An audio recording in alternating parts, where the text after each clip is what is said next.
to raise a glass. And on the couch with me today is... Oh, it's Eric Linsland. It's me. It's your co-host. We're on the same couch. Woo! An actual physical couch. It's true. Different cushions, same couch Yes. though. I'm Hunter Danson, and we're doing games. We're sharing game systems. I brought my PlayStation 4, and I'm saving Halo for a future episode. People who know me, my friends, all know that I love Halo. But I'm hoping to get a guest on who can help with the love of Halo for that one. But I've got the PlayStation 4, which is a system that I bought after I graduated college. Okay. I was with one of my first paychecks. Oh man. One of my call center paychecks. I remember that stage of life. Yeah. That was tough.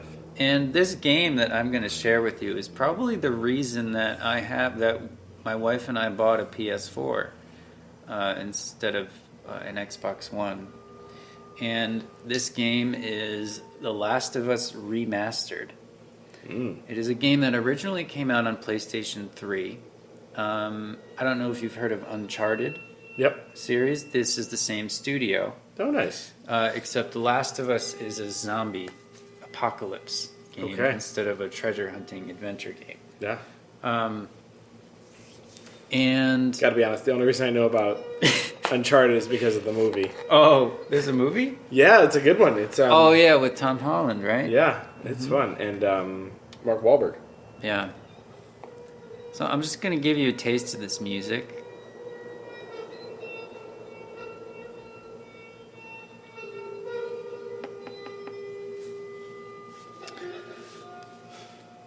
And while I do that, what is in our glasses now? Our mugs. Yeah. So for me, I have a vanilla peppermint tea with a beautiful. It's an organic one from Yogi, and it comes with a beautiful saying: "Every neighbor can be your teacher." It's fine. It tastes good enough.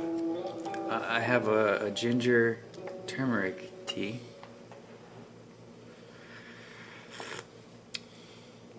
Which is good.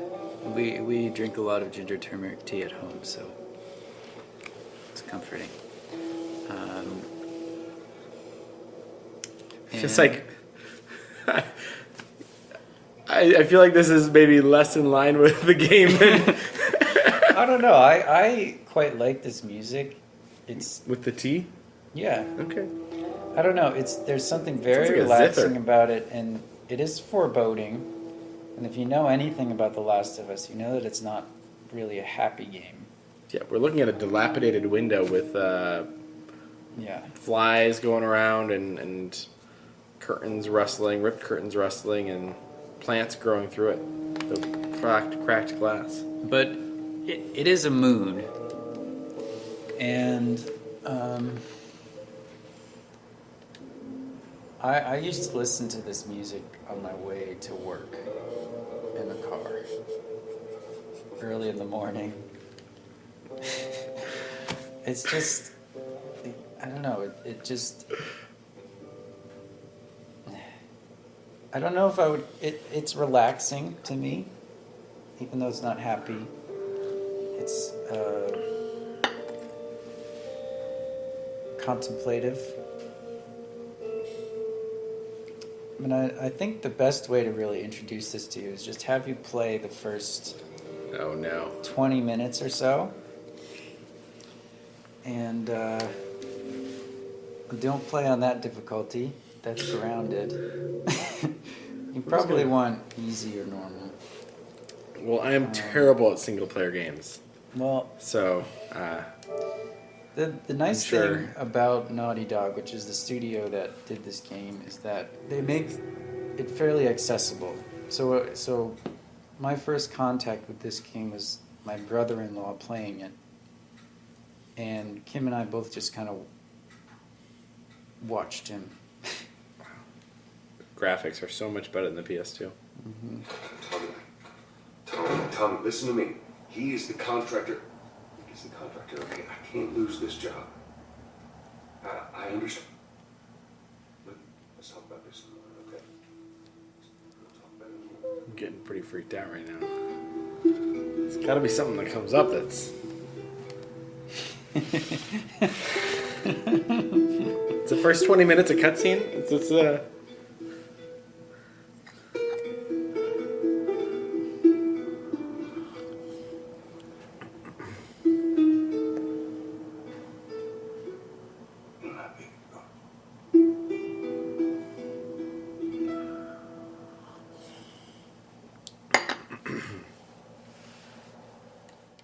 I think The Last of Us, for a lot of people, it was their introduction to gaming, because it feels like a movie. It's really has a lot of cinematic storytelling that not a lot of games really attempted in the quality of the writing and the scenes.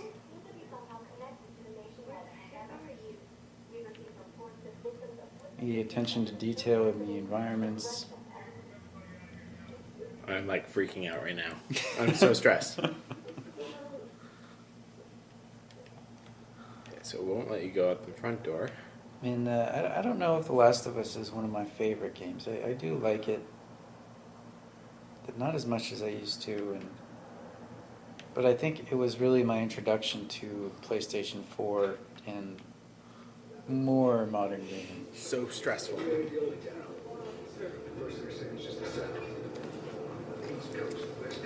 That's why we have tea. Mm-hmm. Yeah. Well, if we were drinking coffee right now, it'd be like jumping out of my skin. So that's the beginning of The Last of Us. I feel like I should have been given some trigger warnings before I started that. That was, oh my goodness.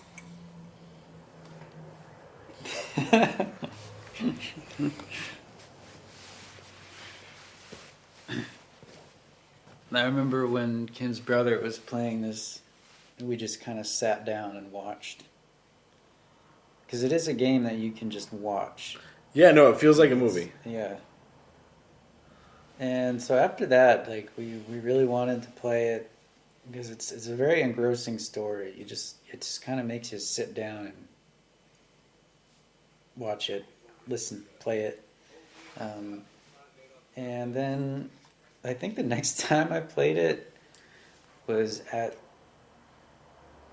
a person's house that, like when we moved to Idaho, we had to stay at a Teach for America person's house for a little bit. Mm-hmm. And they had a PlayStation with The Last of Us on it in the room that we were staying in.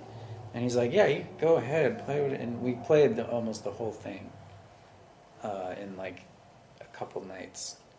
It's a lot of hours of game. Yeah, I mean, The Last of Us is it's pretty linear. Compared to more modern games that are coming out, it's shorter. It's not a short game, but they just seem to be making games longer and longer these days. Yeah. But it's very engrossing and it's really gorgeous. Like the graphics are really good, and this came out on the PlayStation 3, and this is the updated version for the PS4. They just did a remake of it and a new engine, but I don't really feel the need for that at all. I don't think it needs it.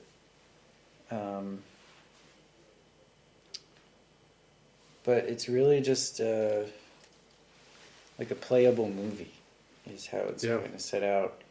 And there's a lot of environmental storytelling.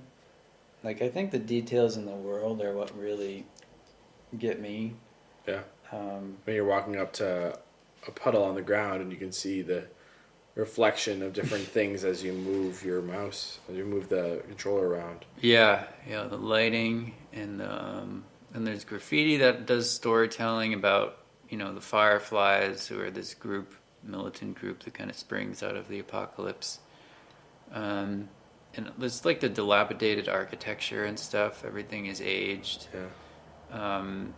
It's just a really... Well, a lot of people worked really hard on this. And, there's certain objects that you can kick and move around and things. How much of this game is about like action, like actively shooting zombies versus like, I don't know, walking around? A fair amount. Okay. I mean, this is the introductory sequence. Okay. So they are laying the groundwork for the characters, and the world and everything is setting up Joel's journey. This the person you play as is Joel.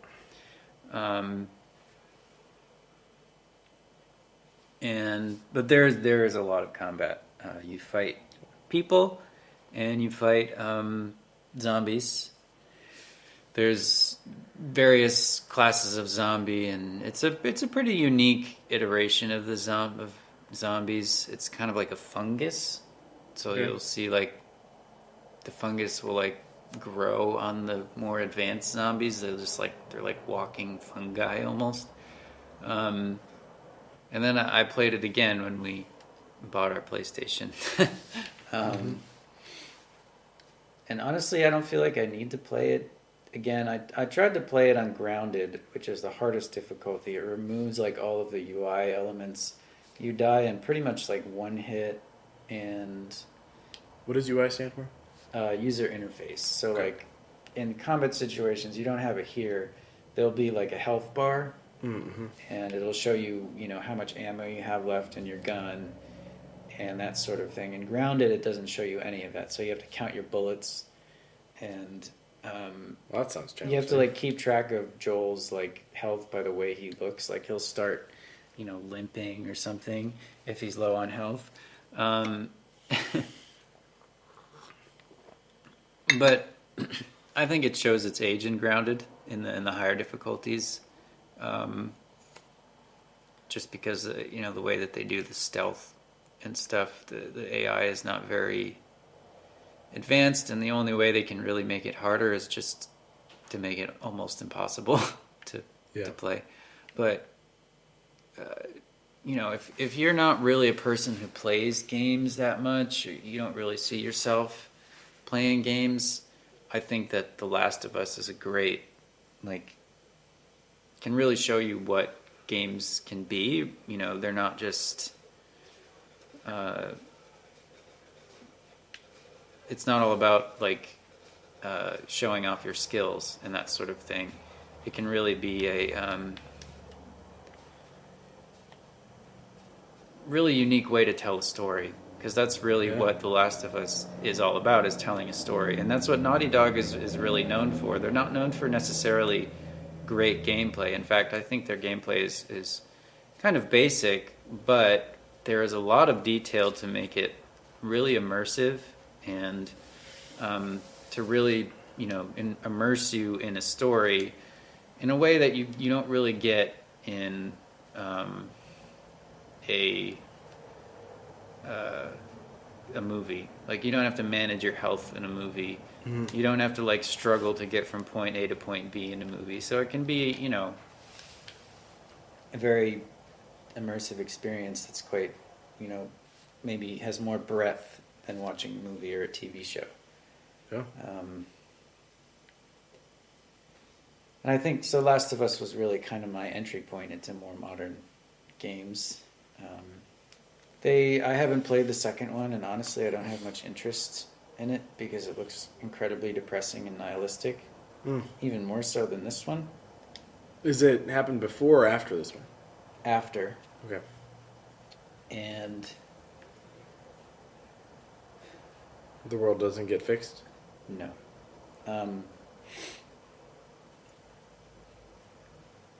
I think to talk about it more, I'd have to share some spoilers.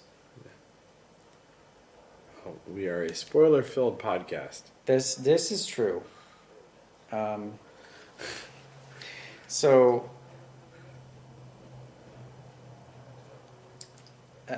there's a lot of there was quite a stir about The Last of Us Part Two, and I watched enough content to kind of form an opinion and realize I didn't really want to play it. In terms of like the technological achievements, it is incredibly, graphically a huge achievement, and all the environmental storytelling and all the things that are really, unique that The Last of Us Part 1 brought to the table are all dialed up and even more impressive. The sound design also in The Last of Us, I think, is like when you go behind a wall and someone's walking, their footsteps are walking past you, like the footsteps are muffled. Oh, that's cool. So it reflects real Yeah. experience. So with a game like this, especially thinking about the cutscenes, but from there the whole rest of it, how much of it do you think was acted out by real life actors? Oh. And then became like I'm guessing the cutscenes were all acted out. Yeah. But did they have a person playing? What's the name of the main character? You said Joel. Joel. Did they have somebody named playing Joel? Do the game in real life? So they could get. Yeah. So Joel is played by Nolan North, I believe, who is famous for acting in lots of different video games. And I don't remember who Ellie is played by, but they are both fantastic voice actors. So they voiced every single line, and I'm pretty sure they did motion capture for the animations and everything. Yeah, so there's just a lot of little touches to make it more immersive. Like when you're moving around, your reticle that you're aiming with will get broader so that you're less accurate. So if you want to be more accurate, you have to crouch and stay still and not move your gun around too fast to get a good shot. That's cool. Yeah, it's just a lot of little things. But The Last of Us Part 2, the story that they told, I really didn't like the direction that they went with it. And I think this is where we'll give a nice spoiler warning. So if you are, driving your car or doing something else or whatever, I'll give you a nice question that you can contemplate after you turn off the podcast so you don't get spoilers. What does that mean? I don't know. We're just a podcast of spoilers. We've never given spoiler warnings before. I was just trying to be creative in the spoiler warning. Because, if you're driving in your car or something, you got to turn it off, and then you aren't able to set up something else. How about this for a question? If wherever you are right now there's a zombie apocalypse, what would you have with you and where would you go? Oh, that's a good one. Yeah.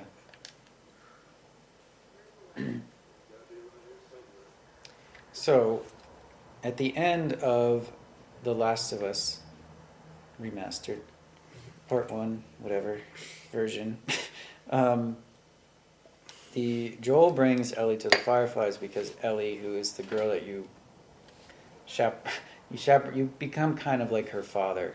And so a lot of the game is Joel kind of getting over the loss of his daughter in the beginning, and Ellie becoming kind of like a second daughter, and their relationship as it develops. But Ellie is actually immune to the virus, so he's trying to get her to the Fireflies because the Fireflies have a bunch of doctors that might be able to make a cure.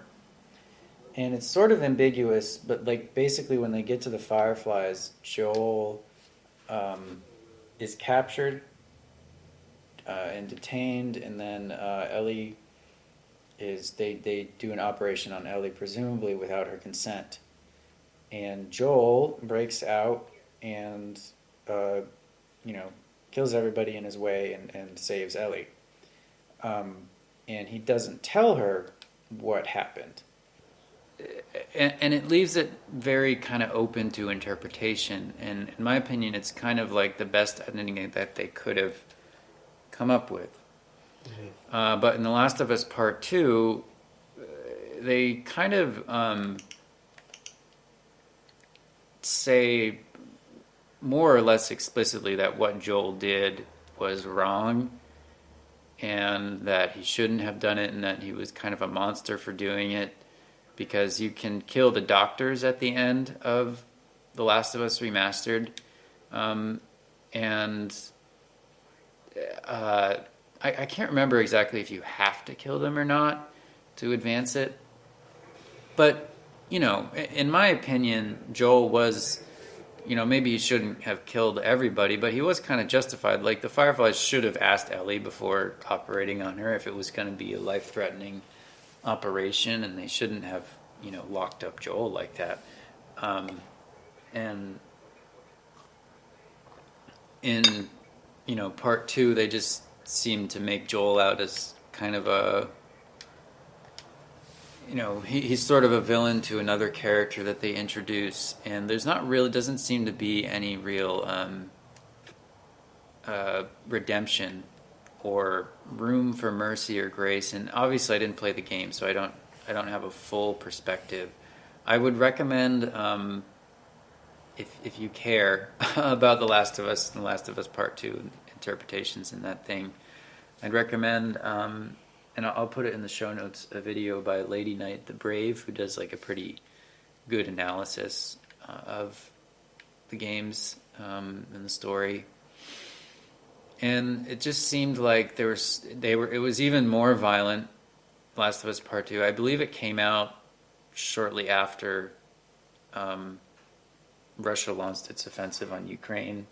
COVID was happening, and it just seemed like a really depressing game.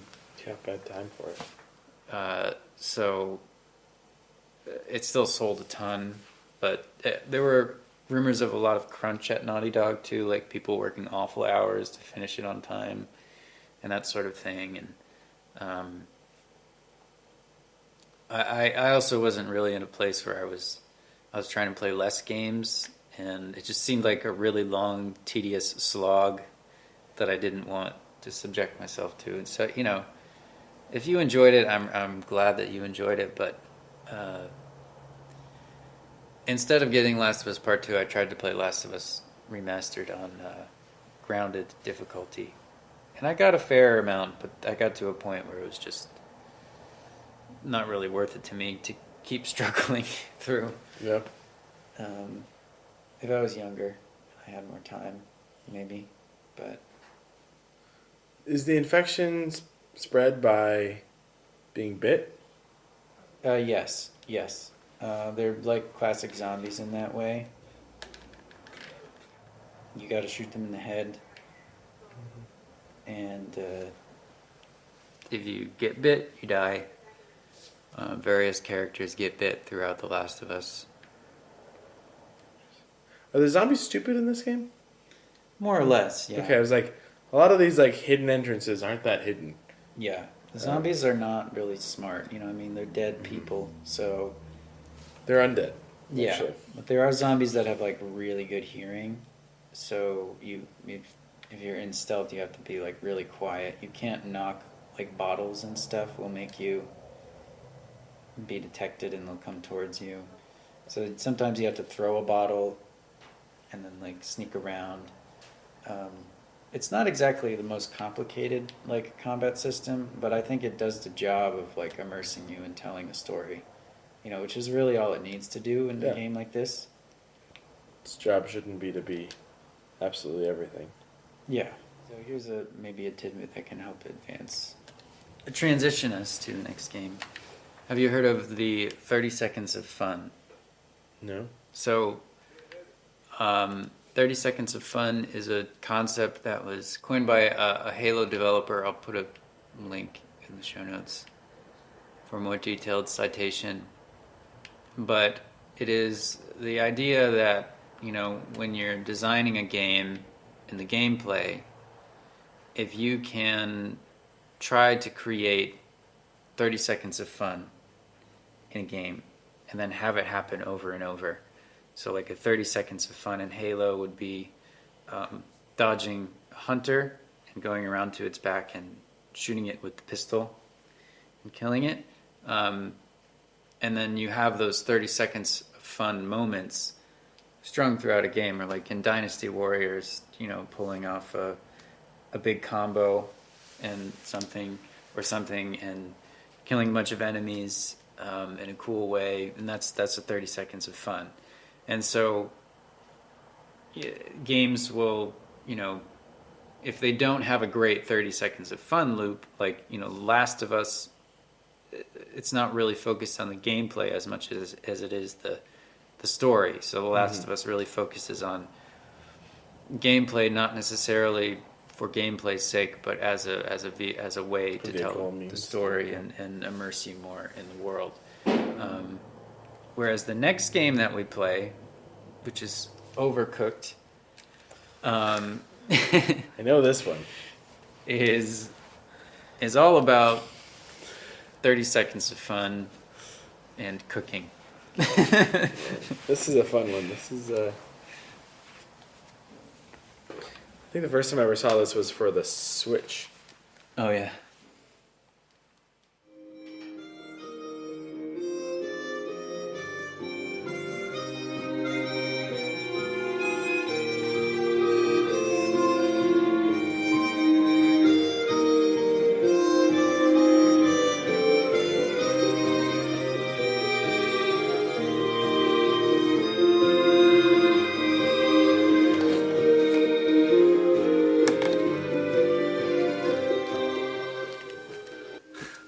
Finally, we're both no longer sweating after the DDR. It's taken a while. Yeah. It is interesting when you're trying to describe a game to somebody, especially a game that has like a big campaign mode. Mm-hmm. The best way to do it is almost always to start back from the beginning. Yeah.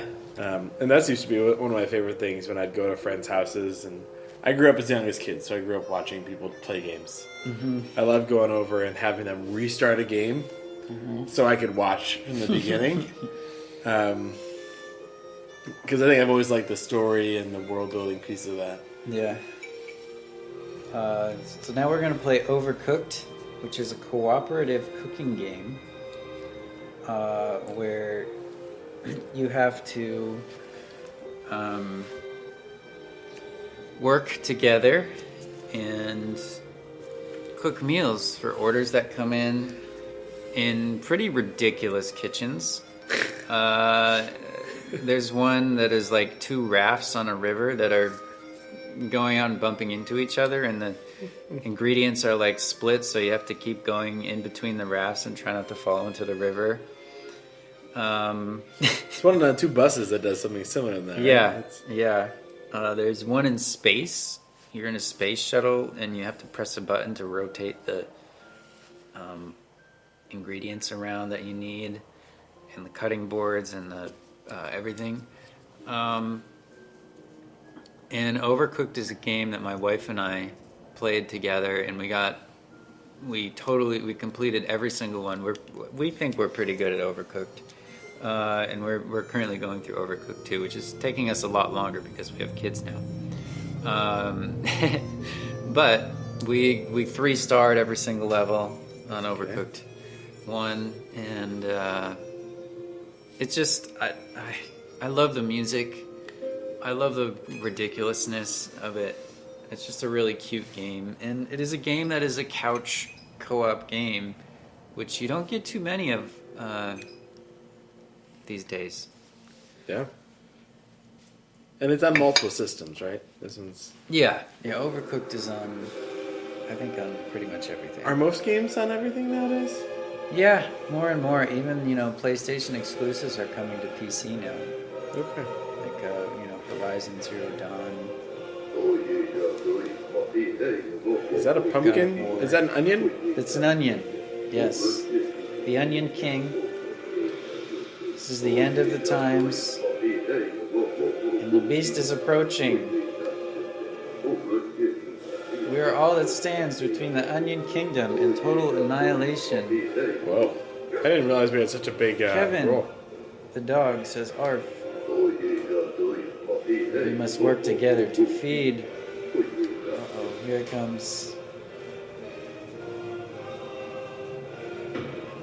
This is a giant meatball. Yes.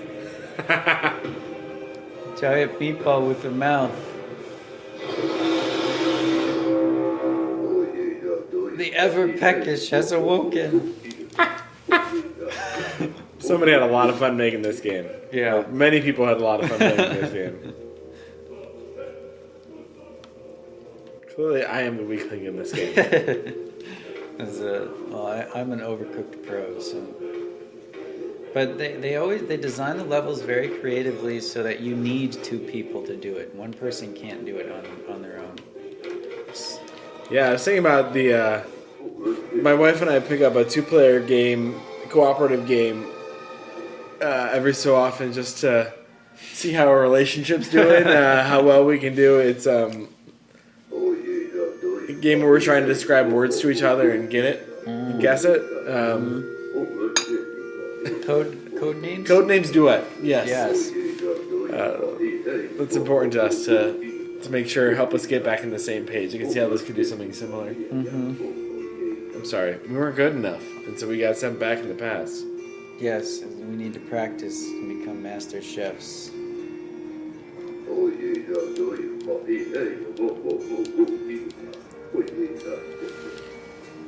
Where are we going? It's funny that, like, when I first played this game, it kind of stressed me out a little bit because, like, the orders come in fast and you have to, be on point. Why are we here again? Because you press the X button. I didn't hit the X button. I didn't. So don't press anything. I'm not pressing You anything. get the little bus. You're the bus. Both the bus. 3 onions is 1 soup. Yeah, making soup. Yep. Okay. Well, you gotta put it in the pot. Of course. Oh yeah, you can. If you press triangle, you can curse. And the little things come out. But it can be a very satisfying game too when you get rolling. Alright, see that.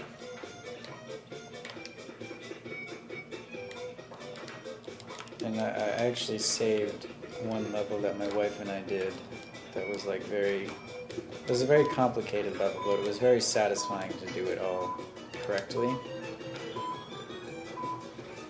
Well, that was it. Did you do it as efficiently as possible? Pretty much, yeah. Nice. Is that 3 stars? Yeah, nice. Yes. It's very nice to us, isn't it? Yeah, they start you out, so you can learn everything before it gets crazy. Oh yes, and if you don't get everything on time, it will catch on fire, and then you have to use the fire extinguisher. Which I imagine it can get quite chaotic with like 4 people. Sorry. And I bet that there are people who play this game and they just try and be the wrench in the machine.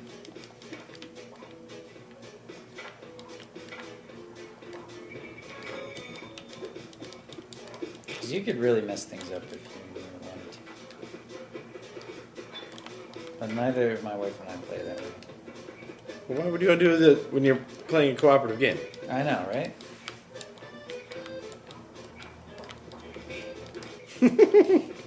The sound that it makes when you hit somebody in accident. Hitting It's great. the cutting board.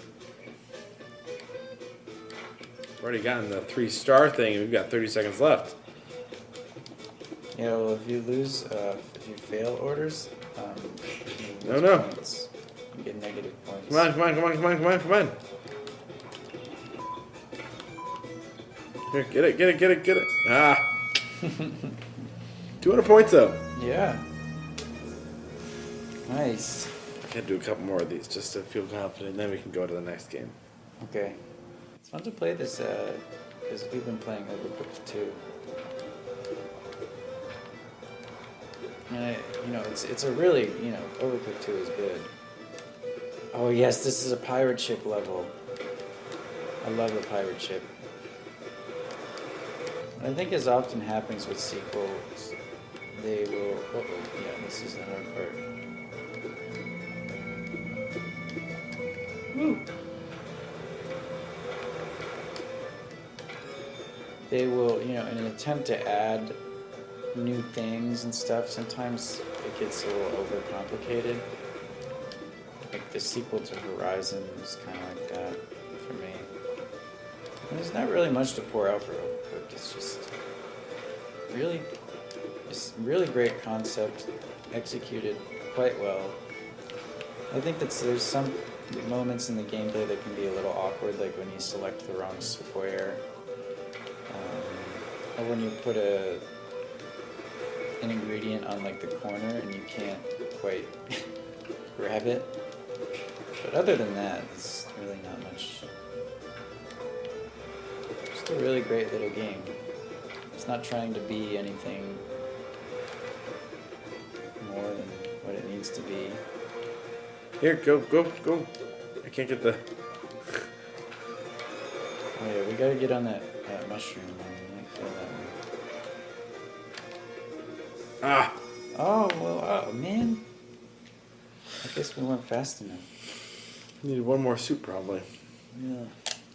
So show me the captured one. Okay. Can you like capture it post? Yeah. shot? So this is the thing about the PlayStation that is really cool is you can capture your gameplay. So if you press the share button while you're playing a game, which is over here, you will save the last 15 minutes of gameplay. Oh, cool. And then you can go and you can trim it down Yeah. to keep your clips. Oh. So that was like something about, the PlayStation system that I thought was really cool that I used a lot to Yeah. capture moments in, different games. It's a cool way to do it, too. Yeah. To have it. And then you can also capture screenshots by holding down the share button. Okay. So is this the big one that you guys I did? think I'm going to see. Wow. That is Yes. very complicated. Yeah, this is one where there's no ingredient box. All of the ingredients are out on the table. So you have to go and find them, and you have to do them in the right order. And there's a lot to keep track of. And you can pass them back and forth. That's fun. Yeah. I think it's moving, too. Yeah, there's little conveyor belts. Yeah, for whatever reason I thought that. My brain is hurt. Wow. So how much are the two of you talking while you're doing this? Not a whole lot. We'll do Okay. like little call outs and stuff, I think, sometimes. There's So, like I got dishes to be first. washed. We're working on this, or keeping track of the orders. It looks like you have a process where one person's chopping and the other person, like you're just pre-chopping things. Yeah. I think I'm the snowman. And Kim is the... Can't tell what that is. Penguin? Yeah. And I think this is a game that, similar to The Last of Us, where people who don't really play a lot of games can play this one. Because it's not, the controls aren't that complicated. It's pretty easy to learn. And it's fun and it's cooperative.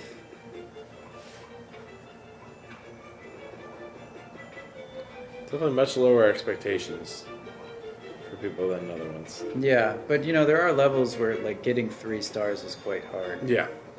So it's easy to learn, but it can be difficult to master, and it's very satisfying when you do Yeah. get those 3 stars.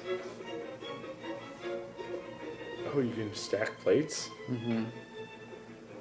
And I think for fun, one time I put on the Overcooked music while I was actually cooking dinner. Okay. And it made it very like it made me feel like there were more stakes. The stakes were higher for the dinner that I was cooking. Yeah. Sounds like it might be kind of stressful. A little bit, yeah. I feel like there are different kinds of gamers. Like, you know, some people like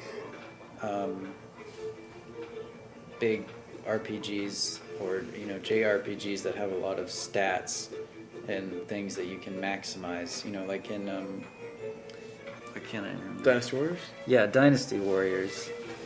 You can get all the different collectibles and items that can make your stats a lot higher and stuff.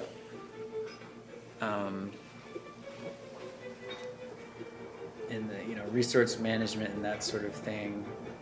I think there's sort of a spectrum between those and pure games that aren't about real stats, but more about the gameplay and your skill.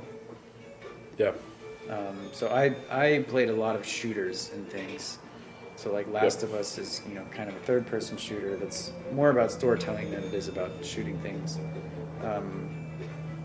But I also played, you know, Titanfall 2 and Wolfenstein, which are both shooters. Halo, of course, growing up. That really aren't about your stats and getting more powerful. They're just about passing the levels, and the multiplayer is, you know, mastering skills and stuff. Yeah. Overcooked, I think, is a skill that you learn, but it's a different kind of skill. It's not really a mechanical skill so much as it is managing the orders and keeping it all in your head. Yeah. And working together with another person.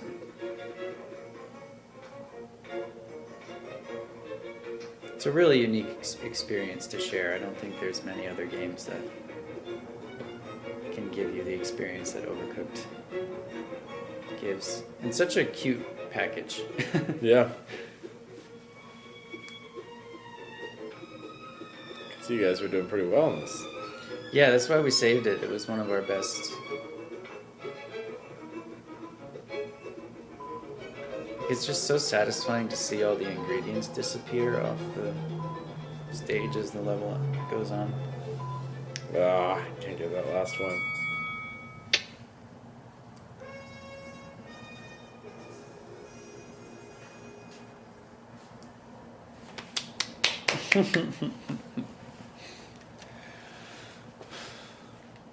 All right.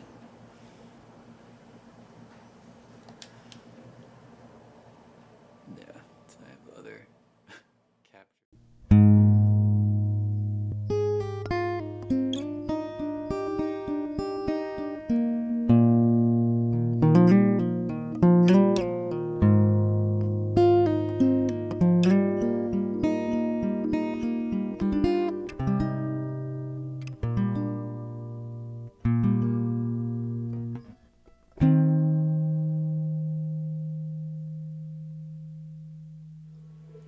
So we're gonna do The Outer Wilds, which, if you really forced me to pick a favorite video game of all time,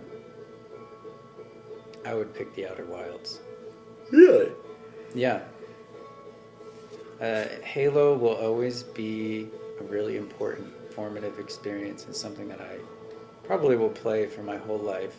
Mm-hmm. But in terms of what the game means to me and my life,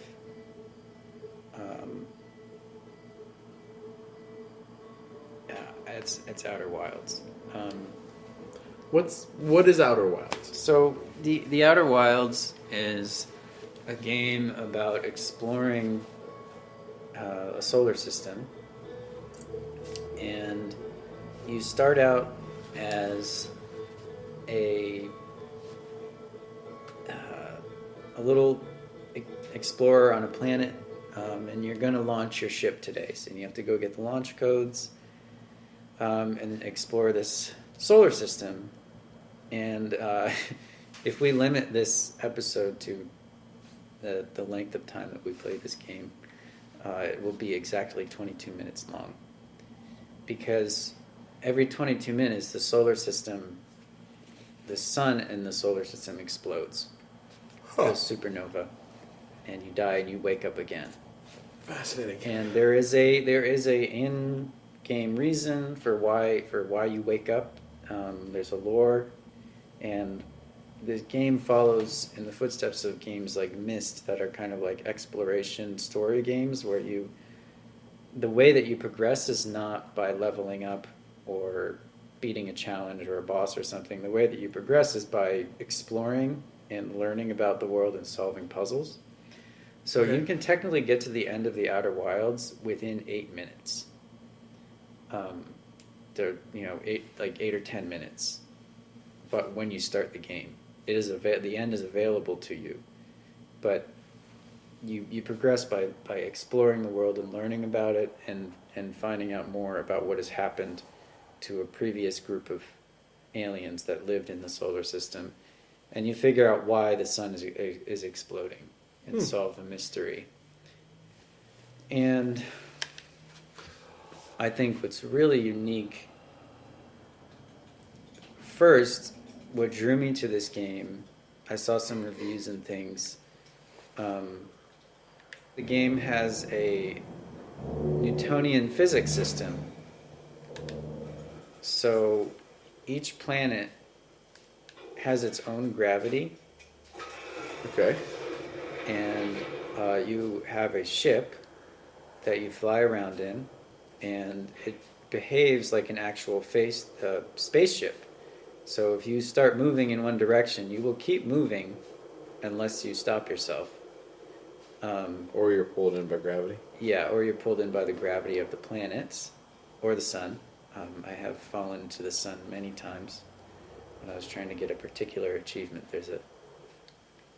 I don't want to spoil too much of this game because it is a game that really you want to experience fresh. And maybe a little later I'll give a spare spoiler warning to talk more about what it means. But you kind of choose planets that you want to explore, and you go around the solar system. You have like a little autopilot in your ship that you can use. And the music in this game is it's so unique. The theme of it is beautiful. There's banjos, and there are characters that you find with your signal scope, and the way that you find them is you point your scope to find their music, and they each play part of the theme, and the theme all comes together when they play. So you can hear now the banjo part, and so if you want a completely fresh experience, I think the best way to do this is for me to narrate one of the experiences that I had in this game that really was when I started realizing that it was really special. I'm going to go to Brittle Hollow, and I think I'm going to narrate my time through Brittle Hollow a little bit. And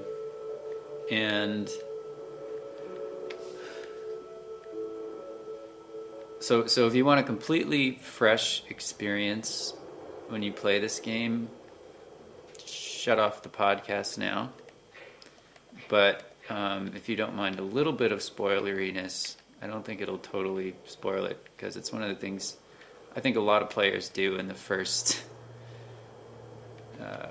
their first couple loops. And so now I'm trying to find a good place to land here to explore this planet. And it's a little awkward to learn the Newtonian, how to fly, but they make it so that it is immersive enough, but it's not super totally realistic, so that it's still kind of accessible.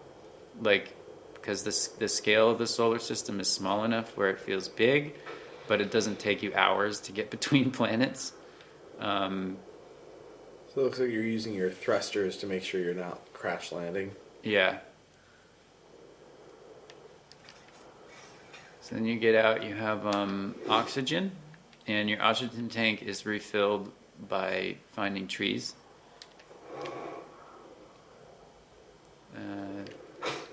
And you can die quite easily. There's lots of dangerous things. They make space quite dangerous because space is incredibly dangerous. And you just try to figure out like what happened here. Are there cutscenes or? There are no cutscenes. So you're just looking and trying to piece things together in your own head? Yeah, there are clues. So like you find things to read. This is a guy who went ahead of you. You find his notes about the South Pole. Starts across my campsite, inside the ruined buildings with trees growing out of it. And I just love the ship. I love the art style. How would you define the art style? I'd say it's not exactly realistic. It's stylized. So we've now entered a house. Yeah, so I've entered the stairs down Brittle Hollow. And these are little gravity crystals that switch the gravity when you're near them. Oh, fascinating. So I'm basically walking down here. Yeah, you're walking on the wall at an angle, so you can walk down. And so then you have to translate these things that you find. This is writing from the aliens that were here long, like millions and millions of years ago, before your race ever existed. You are an alien too. You're not a human. You're a Hearthian, because you live on Timber Hearth. And so you find their writings that were left over that can help explain some things that happened. And I hear the banjo playing, so we might be able to find our friend soon. Oh, and you can roast marshmallows. Nice. But can you breathe here? Yeah, there's trees.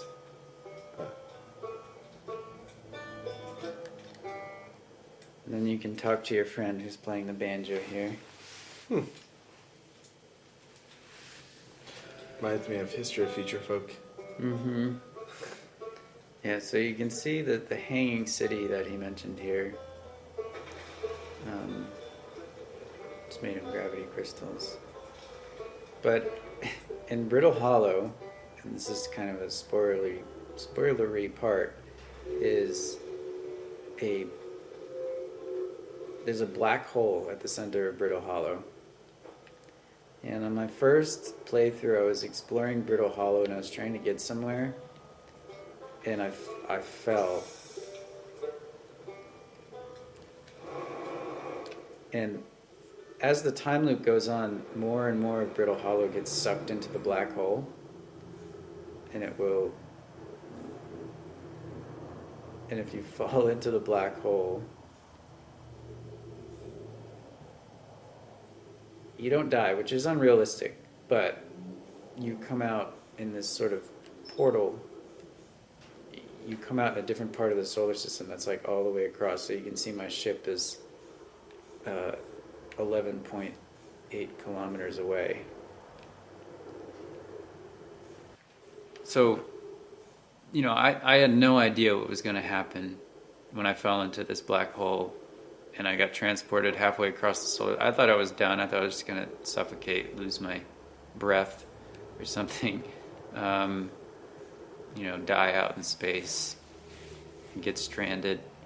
And, because it's a game, it's like, and because it lets you fail, it just lets you die because you just start over again. Yeah. It's really immersive in a way that, a movie wouldn't be, because you're not as, invested in it. You're not the player or the character. And I thought I was done for, and then I found this like abandoned space station that had also, I don't know, it was around the Bright Dwarf, and it tells you about what you can find. The Nomai writing. The Nomai are the old people, and it tells you about the White Hole Station, which you found, and they made this warp tower that can return you to Brittle Hollow. So this is, really an amazing example of environmental storytelling. All the things that they put in, the writings, to tell the story through the environment rather than, narrating it through cutscenes. Yeah. The whole idea of environmental storytelling is a new concept to me as far as like what it's called. Mm-hmm. I mean, it's not new in terms of Yeah. the way your environment can tell a story.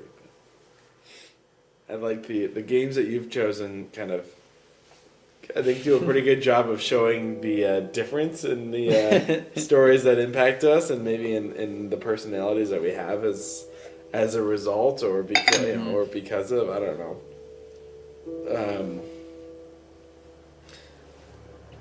Like they're no less fun, right? They're just different.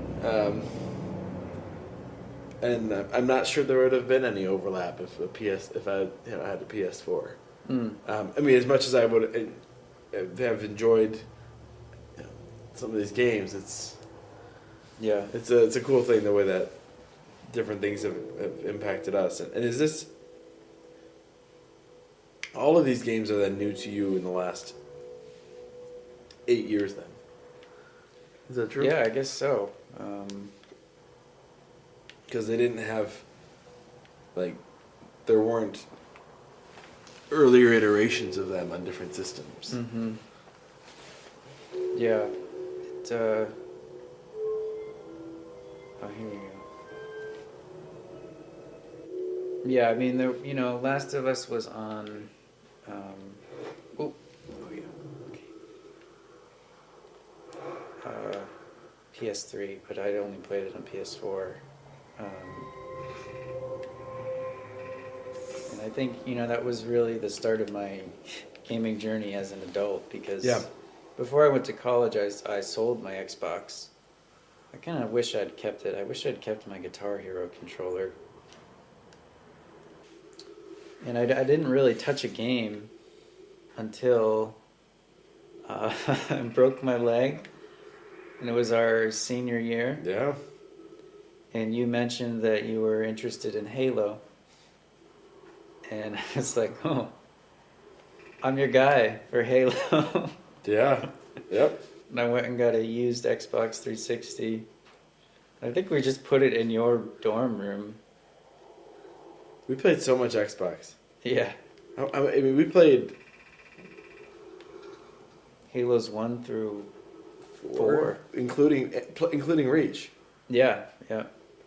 One would think that I'd be good at Halo after playing 5 Halo games. Or that I'd remember the full story of it, and one would be very wrong. Mm-hmm. It's amazing to It was fun. I had a lot of fun doing it, but I also I'm still no good at it. I think I got marginally better as we played. No, you were getting there. I think we were playing on Heroic by the end. Okay. Yeah. Okay. Not Legendary, right? Is that the last one? Yeah, Legendary. Yeah, but...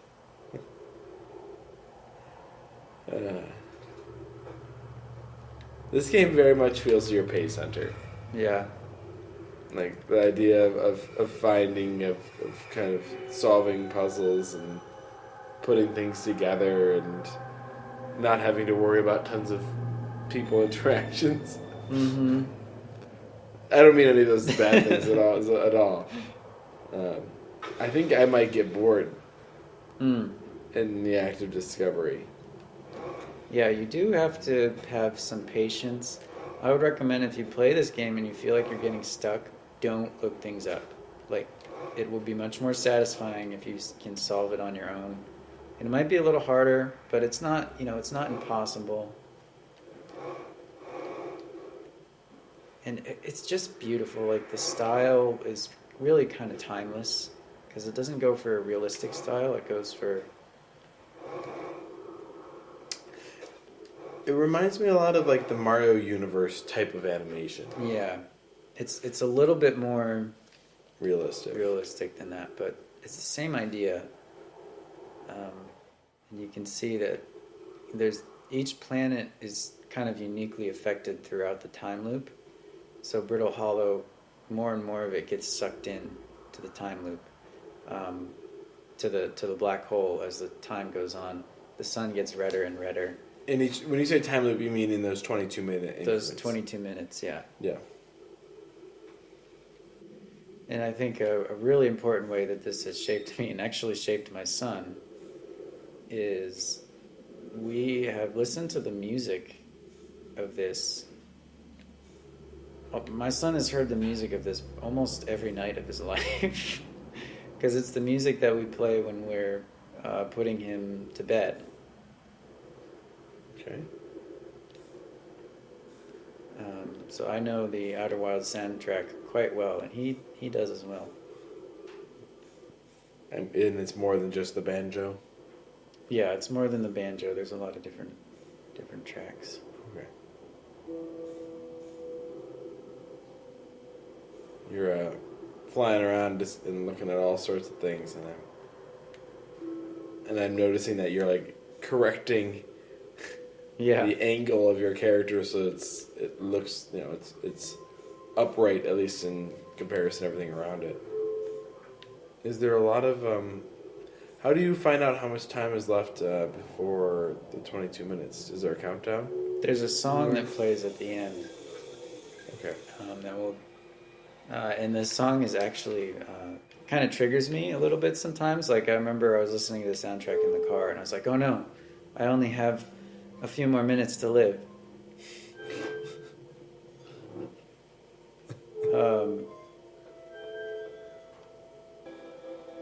There's the music.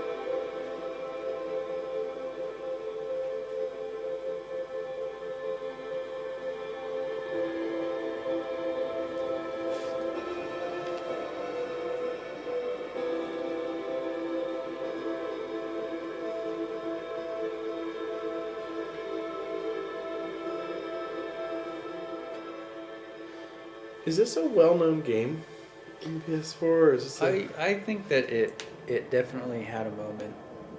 It got pretty well known by word of mouth. Okay.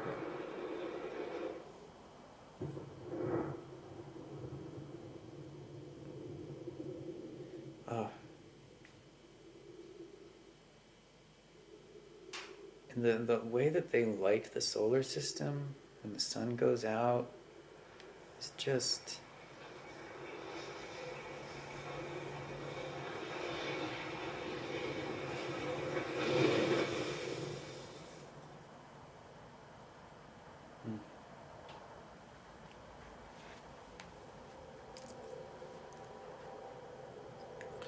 Did you know the first time you played this that everything was going to explode in 22 minutes? No, not really, no. I maybe I did, but I was surprised when it happened. Yeah. Oh, was that your entire memory? Yeah. Entire interaction in like 20 seconds? Mm-hmm. So if you played 50% of this game, or you discovered 50% of things, and then walked away for 5 years, came back to it, would there be some type of way for your game progress to be saved? Yeah, you have a ship computer Okay. that it creates like a little mind map for you Okay. that you can look around. And that helps. That helps you know what you've discovered and helps you figure out what to go investigate. Okay. Because it's definitely, you know, a challenge from a game design perspective to like point the player without telling them exactly what to do and where to go. Mm-hmm. So you can see it's filling in the things that I discovered, and then it'll give you little, you know, entries about them. Okay. And it'll tell you things that maybe, you know, it'll say like, oh, there's more to explore here. Okay. That makes more sense. I didn't understand. I was like, when you were saying that it's a game that you could like go to the Outer Rim in 8 minutes, the Outer Edge, I was like, well then, Yeah. how do you figure out what you should do? Yeah. So it looks like there's things you still haven't completed, or is this like a third playthrough? Or? Yeah, it's like a second playthrough. I restarted one to do the DLC because they came out with another. It's not exactly a planet, but it's a whole area to explore Okay. called Echoes of the Eye, and it was good. It was a little more spooky. Is there the expectation that they're going to be doing more of those? I don't think so. It's a game that it hangs together so well that I almost don't want there to be a sequel. Yeah. And yet I also do because I can't experience it for the first time again. Because I know all of the secrets. I discovered I know where to go. I know what to do. And it's still, you know, I could just keep playing it just for the atmosphere. Yeah. Just to fly around in my ship and do things. Because it's so much fun, like the Newtonian flight. Like I feel like I've sort of, you know, learned how to be a pilot. Because there is a little bit of a learning curve with the piloting the ship.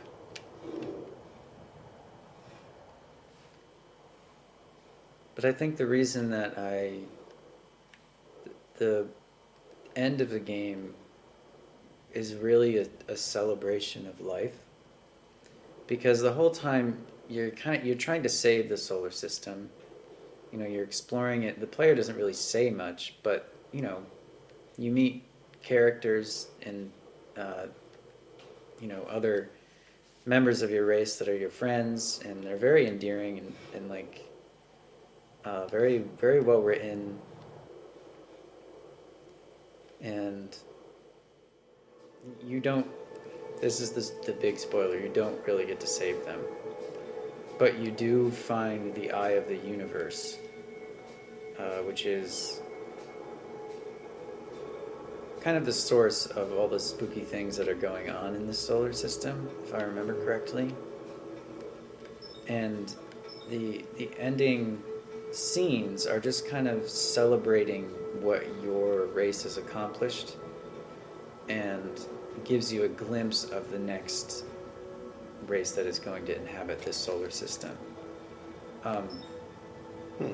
Which is, and it's really a moment of awe and contemplation of our place in the universe as beings that were not always here and will not always be here.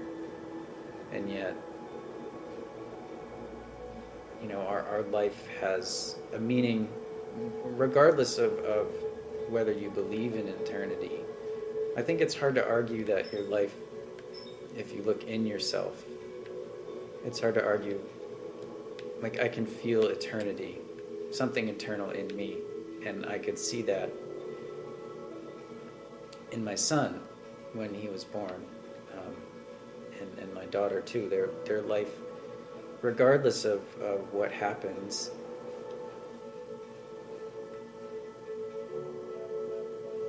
their lives have intrinsic meaning, and listening to the soundtrack so many times, it's what I think about, and sometimes I just sit there in the chair while my son is falling asleep, and I'm just like tearing up. Yeah.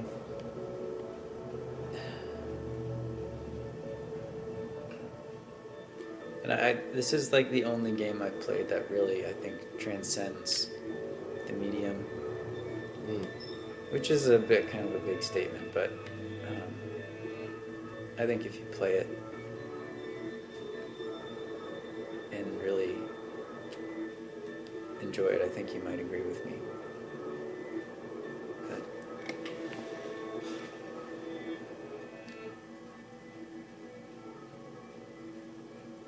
Because it's not about shooting things, it's not about being the best or achieving a hero's journey or something, but it uses game mechanics in a way that is just, it really, really creative and also really engrossing, and because the physics really grounds you in the way that they're realistic, and it lets you fail so that your achievements feel quite earned. I'm noticing that the sun is having hot spots and flares. No part of it stays the same. Yeah. Well, thanks, Hunter, for kind of showing me these games, and it's kind of a cool spectrum of things that have shaped you in this. Anything you want to leave us with? I don't know. Enjoy games for what they are, and don't try to make them more than what they need to be. I think we have a tendency in our age to try and co-opt games into our identities, and like I did it with The Witcher 3. Is like, oh, I'm a person who really loves The Witcher 3, therefore I should get the platinum in Witcher 3 to show that I really love it. But you don't have to be the best at a game to love it. And I think Outer Wilds is a game that really, you can't exactly master it. It's just a game that you exist in and discover.